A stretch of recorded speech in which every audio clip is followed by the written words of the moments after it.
আমরা ইতিমধ্যে অবগত আছি আগামী 30শে জুলাই 2025 একাদশ শ্রেণীতে ভর্তির আবেদন ফর্ম অনলাইনে পাওয়া যাবে।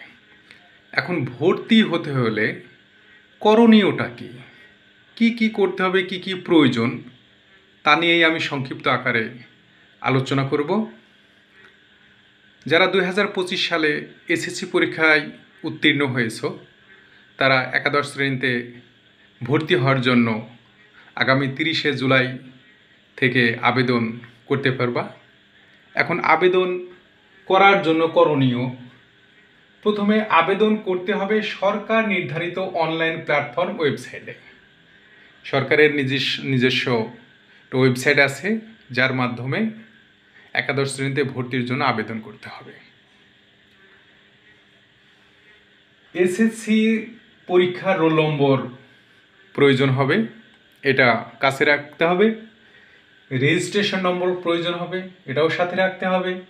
বোর্ডের নাম ও পাশের সাল প্রয়োজন হবে, অর্থাৎ যে বোর্ডের আন্ডারে ভর্তি হতে চাও সেই বোর্ডের নাম দিতে হবে।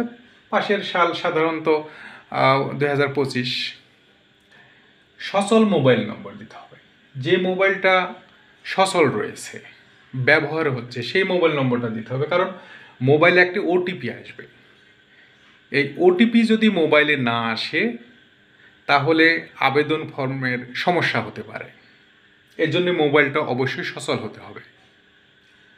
5 থেকে 10টি কলেজের EIIN নম্বর সংগ্রহে রাখার চেষ্টা করতে হবে বা সংগ্রহে রাখতে হবে, কারণ এবার সর্বোচ্চ 10টি কলেজ বেছে নেওয়া যাবে। তাহলে যে কলেজগুলো নিয়ে আবেদন করতে হবে সেই কলেজের EIIN নম্বর প্রয়োজন। আবেদন ফি হিসাবে সাধারণত 220 টাকা পেমেন্ট করতে হবে, আর এর পেমেন্ট করা যাবে বিকাশ, নগদ, রকেট যে কোনো মাধ্যমে। এবং পেমেন্ট কনফার্মেশন যে মেসেজটি আসবে সেই মেসেজটি সংরক্ষণ করতে হবে। বিজ্ঞান, মানবিক বা ব্যবসায় শিক্ষায় 3 বিভাগের একটি বেছে নিতে হবে ফলাফল অনুযায়ী। কি বললাম, যে ফলাফল অনুযায়ী বিজ্ঞান বিভাগ, মানবিক বিভাগ অথবা ব্যবসায় শিক্ষা এই বিভাগের যে কোনো একটি বেছে নিতে হবে। যাদের রেজাল্ট ভালো, ফলাফল ভালো, তারা বিজ্ঞান বিভাগে আবেদন করতে পারো।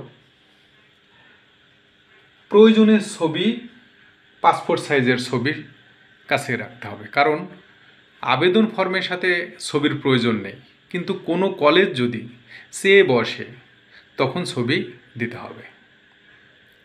আশা করি আজকের এই ভিডিওটি যারা 2025 সালে একাদশে ভর্তির জন্য আবেদন করতে যাচ্ছ তাদের কাজে লাগবে। ধন্যবাদ সবাইকে।